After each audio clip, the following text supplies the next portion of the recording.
Hello সবাইকে, আমি মৌমিতা। আমার চ্যানেল মৌমিতা 9 অফিসিয়ালের আরও একটা নতুন গল্পে সকলকে স্বাগত জানাই। আশা করি সবাই ভালো আছেন, সুস্থ আছেন। আমিও অনেক ভালো আছি। হ্যালো সবাইকে, গুড মর্নিং। এই যে বাইরে ব্রাশ করছিলাম, তখন দাঁড়িয়ে দাঁড়িয়ে দেখি দুশালিক এই পাঁচিলটার মধ্যে হেঁটে বেড়াচ্ছে। সকালবেলায় বাইরে এসে আমি দুশালিক দিয়ে দিনটা শুরু করলাম, তার মানে হয়তো আমার দিনটা আজকে একটু বেশিই ভালো যাবে। যাই হোক, জানি না কেমন যাবে, কিন্তু ভগবানকে বলি আমার সাথে সাথে আমার কাছের মানুষ প্রত্যেককে সবার দিন ভালো কাটিয়েও, ভালো রেখো, সবাইকে সুস্থ রেখো। তো আজকে সকালবেলা এক পশলা বৃষ্টি প্রায় হয়েই গেছে, এখন বৃষ্টি নেই। দুজন অলরেডি পড়তে এলো, সবে ওরা ঢুকলো। আর কালকে যে গাছগুলো বসিয়েছিলাম না, কিছু টব তার মধ্যে ফাঁকা করেছি, সেই টবগুলো থেকে এই মাটিগুলো বেরিয়েছে, এগুলো পুরো জলে ভেজা। এগুলো শুকোনোর জন্য দিয়েছি, জানি না কবে বৃষ্টি থামবে আর কবে শুকোবে। এই টবটা খালি করিয়েছি, এই টবের মধ্যে আমি একটা অন্য গাছ বসাবো। এই 3টে টব খালি করেছি, সেই 3টে টবের ফুল ওই যে একটা ওখানে, একটা এখানে, একটা এখানে, 3 জায়গায় 3টে গাছের মানে টবের যে গাছ ছিল সেগুলো এক জায়গায় করে বসিয়ে দিয়েছি। এই হলো ব্যাপার। আর ওই যে গাছ বসিয়েছিলাম বললাম, দেখিয়েও ছিলাম তোমাদের, এই যে এই একটা চন্দ্রমল্লিকা, ওই একটা চন্দ্রমল্লিকা, এই দুটোকে ওপরে নিয়ে যাব। এখন তো পড়তে চলে এসছে, এখন আর যাব না, পড়িয়ে উঠে তারপর যাব। বৃষ্টি পড়ুক না পড়ুক যাবোখানি আজকে। আর এই দিকটা দেখতে কতটা সুন্দর লাগছে এখন পরিষ্কার করার কারণে। বাড়ির সামনেটা যদি ময়লা থাকে আমার মনে হয় কারোরই সেটা ভালো লাগে না। তো যাই হোক, সকালবেলা অনেকটা বকবক করে নিলাম তোমাদের সাথে। ওয়েদারটা আজকে বেশ অনেকটাই সুন্দর, আর কি সুন্দর পাখির ডাক রয়েছে। তো চলো আগে ওদের পড়িয়ে নিই, তারপর পুরো ব্লগটা তোমাদের সাথে শেয়ার করছি। সবারই ছুটি হয়ে গেছিলো, ওকে নিতে আসতে একটু দেরি হচ্ছিল, তো বাইরে খেলা করছিল আর আমি ঘরে বেড ক্লিন করছিলাম। আর মা বাইরে বসে পেপার পড়ছিল। তারপর ওর মা এসছে, ও না দৌড়ে পালিয়ে যাচ্ছিল, ব্যাগটা ঘরে রাখা ছিল, বলছে আমি ব্যাগ নেবো না। আর তার মধ্যে আমাদের বাড়ি থেকে কী সব পাথর, লিপস্টিকের ভাঙা কৌটো পড়েছিল, সেগুলো সব ব্যাগের মধ্যে নিয়েছে, ব্যাগের না পকেটের মধ্যে নিয়েছে দেখো। আর এখানে ব্যাগ নেবে না, ওকে জোর করে মা টেনে ধরছে, এনে এনে ব্যাগ নে, ব্যাগ নে, পাথর, ওই যে লিপস্টিক, লিপস্টিক দেখো, লিপস্টিক নিয়েছে পকেটে আমাদের। যাও, পাথর আর লিপস্টিক নিয়ে নিয়েছে আমাদের। যখন আমাদের ঠাকুমা আমাদেরকে ছেড়ে চলে যায় তখন আমরা অনেকটাই ছোট ছোট। এবার যেহেতু অনেক কাজ ছিল, দিদা কী করতো, রাতের বেলা আসতো, আমাদের সাথে থাকতো, ভোর হলে চলে যেত। এই রকম প্রায় 15 দিন করেছে। সেই মানুষটা আজকে নিজে পায়ে হাঁটতে পারছে না, সেইভাবে উল্টে উল্টে যাচ্ছে, পা পেছন দিকে চলে যাচ্ছে। আর এখানে দিদার সাথে হাঁটতে হাঁটতে দেখো আমার পাটাও বেঁকে গেছে, আমিও উল্টে যাচ্ছিলাম। যাই হোক, আমি ঘরে গিয়ে সবে বসেছি, আর তার মধ্যে মা ডেকে বলছে, ওই দেখ মনা, দিদা আসে, দিদাকে নিয়ে। তো আমি দিদাকে আনতে গেছি। দিদাকে আনার পর আগে চলে এসেছিলাম এই ঘরে, এই ঘরের বেডটা ক্লিন করতে, কারণ বাবুমা উঠে পড়ে, ওনাদের তো অনেকটা বয়স হয়েছে, আর ওনাদের ওপর কতটাই বা ছাড়বো। তো সেই জন্য আগে এসে আমি এই ঘরের বেডটা ক্লিন করে নিলাম। আর ওই যে দিদা বসে আছে, সোফাটাও এখানে আমি ক্লিন করে নিয়েছি সুন্দর করে। দেখতে এখন কত সুন্দর লাগে না? একটু আগে একটুখানি অগোছালো হয়েছিল, যেটা তোমাদের সাথে শেয়ার করা হয়নি। তো দিদা এখানে বসে আছে, মা এখন চা করছে। আর তার মধ্যে দিদা না, দিদা তো নিয়েই আসে খাবার, দিদা নিয়ে চলে এসছে। আর মা আজকে সকালে দিয়েছে মুড়ি, মুড়িটা আমারই খেতে ইচ্ছা করলো। আর ছোলা, কালকে ছোলা সেদ্ধ করেছিল, তো আজকে ছোলা খাবো। সকালের ওই খাওয়া দাওয়াটা সেরে আমি চলে এসেছি ওপরে। ওই যে গতকাল যে চন্দ্রমল্লিকা দুটো বসিয়েছি, ওগুলো রাখবো ওই সামনেটায়। আর দেখো, ওই যে বললাম সকালে বৃষ্টি হয়েছে, বৃষ্টি হওয়ার কারণে ছাদে জল তো জমেছে আর পাতাগুলো পুরো আটকে গেছে। আর এই হলো সেই ফুল, যার জন্য এতদিনের অপেক্ষা। অবশেষে আজকে তিনি ফুটেছেন। কি সুন্দর লাগছে যে নিজের এই অনুভূতি কোনো কিছুর সাথে শেয়ার করার মতন নয়। যাই হোক, কথা পরে বাড়াবো, যেহেতু দিদা নিচে অপেক্ষা করছে, বেশি সময় ওপরে নষ্ট করা যাবে না। তাই আগে ছাদটাকে আমি ঝাড় দিয়ে পরিষ্কার করে নিই। দাঁড়াও। ওই যে গাছ দুটোকে ওই জায়গায় রেখে দিয়েছি, একটাকে এখানে রেখেছি আর একটাকে রেখেছি এই যে এইখানে। এই ক্যামেরার সাহায্যে আঙুলটা ঘোরাচ্ছে তো, আমি ঠিক দেখতে পাইনি। তো চলো যাই, ভালো লাগছে না আজকে আমার, মানে সকাল থেকে বৃষ্টি বৃষ্টি, তো সূর্য মামাকে না দেখলে না যেন ভালো লাগে না, ঠিক এটা তরতাজা ফিল হয় না। তো যাই হোক, এখন যেহেতু একটু গরম গরম আছে ওয়েদারটা, তাও মোটামুটি ভালো লাগছে। তো যাই, নিচে যাই, মা ডাকছে। স্নান সেরে চলে এসেছি আমি ওপরে। যে পরিমাণ জলটাই ছাদটাতে জমেছিল, ঝাড় দিয়ে দেওয়ার কারণে কিছুটা জল তো বেরিয়েই গেছে। তো এখন ছাদটা প্রায় অনেকটাই শুকিয়ে গেছে। আজকে এই গাছ থেকে আমি একটা ফুল নেব, দুটো ফুল ফুটেছে, একটা ফুল নেব। আর এই হলো সেই আমার অপেক্ষার অবসান।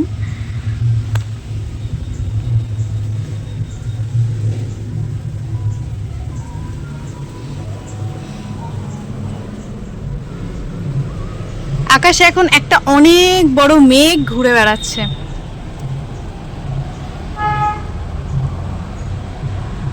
আর প্রজাপতিটাকে কি সুন্দর লাগছে, কে জানে কোথায় চলে গেল। যাই হোক, ওই যে নিচের দিকে উড়ে বেড়াচ্ছে।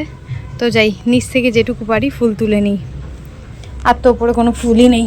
আর নিচের বাগানটা পরিষ্কার করায় উপর থেকে দেখো পুরো মনে হচ্ছে ফাঁকা, কত বড় জায়গা লাগছে।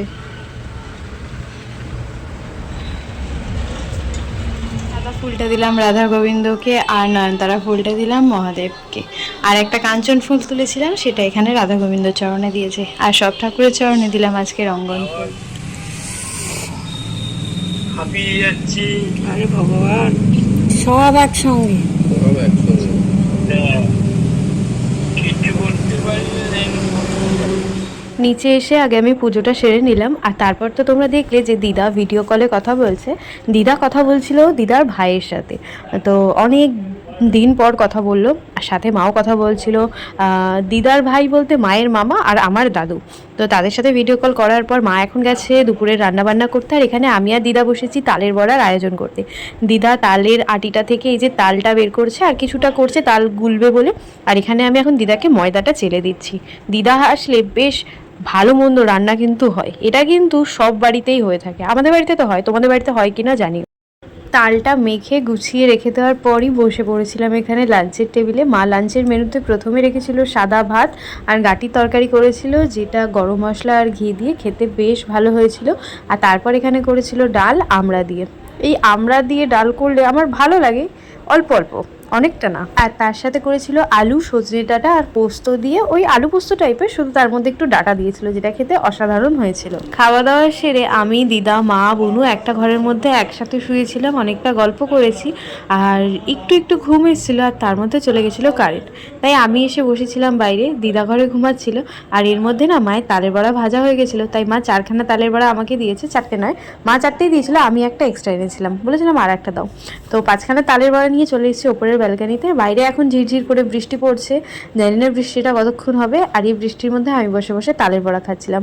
এই ভয়েস ওভারটা আলাদা করে দেওয়ার কারণ হলো তখন গলায় মেশিন চলছিল, সেই মেশিন চলার আওয়াজে তোমরা কিচ্ছু শুনতে পেতে না, তাই আমাকে আবার আলাদা করে তোমাদের জন্য ভয়েস ওভার দিতে হলো। যখন আমি প্রথম বাইরে এসেছিলাম তখন ঝিরঝির করে বৃষ্টি পড়ছিল, আর এখন কত জোরে বৃষ্টি পড়ছে। আর দিদা যেহেতু ঘরে ঘুমাচ্ছিল, কিন্তু কারেন্ট যখন চলে গেছে তখন কারোরই আর ঘুম হচ্ছিল না, আর বৃষ্টি ভালোই জোরে পড়ছিল। তাই দিদা উঠে এসেছিল ওপরে, যে কোথায় গেলি দেখার জন্য। হুম,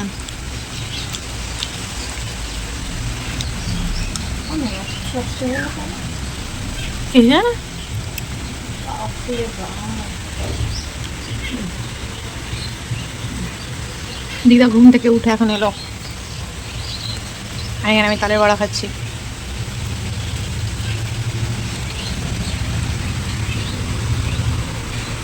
দিদা প্রায় 1 বছর পর আমাদের ওপরে, সেই আগের বছর জন্মাষ্টমীতে এসেছিল ওপরে, তারপর মনে হয় আজকে। আর কি জোরে বৃষ্টিটা এলো, যেই দিদা এলো বৃষ্টিও কত জোরে এলো।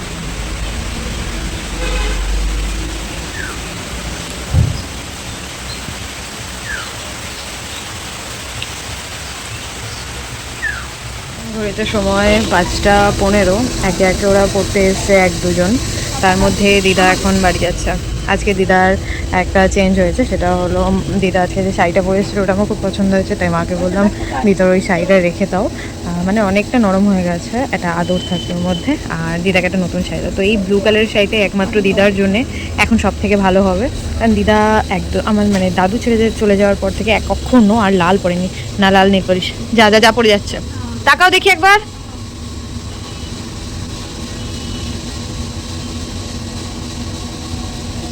যা ধরে নিয়ে যাও। তো কোনো রকম লাল, ইনফ্যাক্ট আমরা যদি লাল কালারের নেল পলিশ দিই সেটা পর্যন্ত হাতে পড়ে না। তো লাল শাড়ি বা কিছু তো পরবেই না। অরেঞ্জ বা গোলাপি কালার যদি দিই সেটা আমার মনে হয় না এখন এই বয়সে ভালো লাগবে, এখন এই সব কালারই ভালো লাগে। তো মাকে বললাম এই শাড়িটা দিদাকে দাও। তো এই নতুন শাড়িটা দিদাকে পরিয়েছে, দেখতে তো অসাধারণ লাগছে। আর টোটো কাকুকে ফোন করা হয়েছে অনেকক্ষণ আগে, উনি প্রায় চলেই এসছে। তো সেই জন্য দিদা এখন চলে যাচ্ছে, আর আমি যাই পড়ানো শুরু করি, কারণ ওরা পড়তে এসে গেছে। আজকে না আমার ছাদ বাগানে যেতে ইচ্ছা করছে না, তোমাদের বলেছিলাম যাব, কিন্তু বৃষ্টি পড়ার কারণে আমি আর যাবো না আজকে। এক প্রকার ঘুমিয়ে পড়েছিলাম, এখন পুরো ডট 12টা বাজতে 1 মিনিট বাকি। তো বোনও ডেকে তুলে নিয়েছে, আমাকে।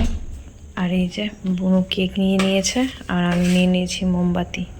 তো চলো যাই, এখন মায়ের কাছে অনেক কথা শুনতে হবে আমাদেরকে, তো যাই।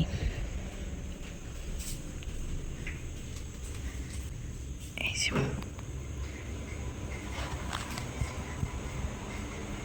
ঘড়িটা 5 মিনিট ফাস্ট আছে, প্রবলেম হবে না। তারাও আগে মাকে ডেকে মিডনাইটে মায়ের বার্থডে সেলিব্রেশন, এটা নেক্সট ব্লগে আসতে চলেছে। বুনু সন্ধ্যেবেলা বেরিয়েছিল, তখনই কেকটা এনেছে, সেটা তোমাদের সাথে শেয়ার করা হয়নি। তো আজকের ব্লগটা এইটুকুই। তোমাদের কেমন লাগলো অবশ্যই জানিয়ে যাও। ভালো লাগলে লাইক করো, নতুন হলে অবশ্যই সাবস্ক্রাইব করো। নেক্সট ব্লগে খুব তাড়াতাড়ি দেখা হচ্ছে। ভালো থেকো, সুস্থ থেকো। Thanks for watching.